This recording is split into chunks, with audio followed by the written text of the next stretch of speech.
then zoom into Nepal and specifically to the capital, Kathmandu. More than 1 million people live in the Kathmandu Valley, and the area was not built for earthquakes.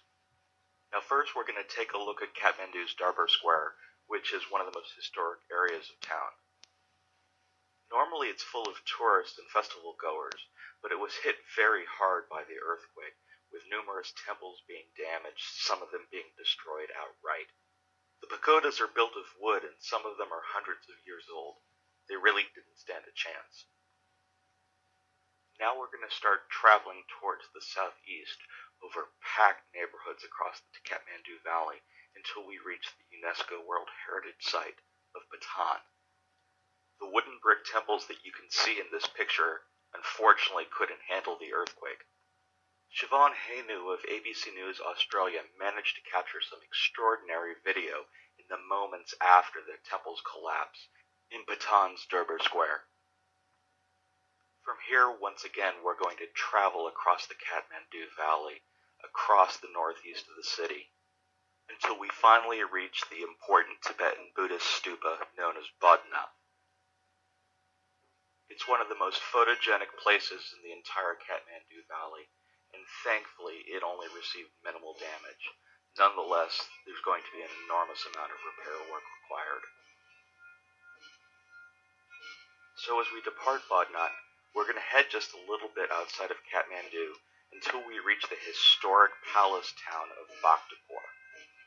Bhaktapur is one of the best preserved temple towns in all of the Kathmandu Valley, and it's also known for its colorful festivals. Unfortunately, it's also one of the hardest hit areas of the earthquake, with many of the temples being destroyed, and at last count, well over 100 people have been killed in Bhaktapur itself. From here, we're going to depart the Kathmandu Valley and visit the most famous place in all of Nepal, Mount Everest.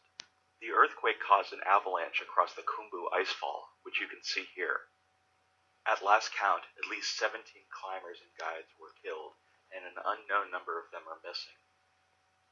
To make matters worse, numerous climbers are believed to be trapped north of the Khumbu icefall, requiring a massive rescue effort right now. So those are some of the main sites across Nepal that took heavy casualties, but now we have to consider the hundreds and hundreds of villages that haven't even been reached. On Nepal. Already the rescue operation has given way to recovery.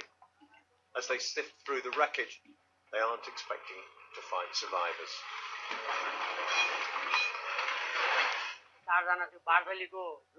I saw people on a balcony at the top of the tower. They were clinging to the railings as it fell, and they suffered terrible injuries when it crashed to the ground.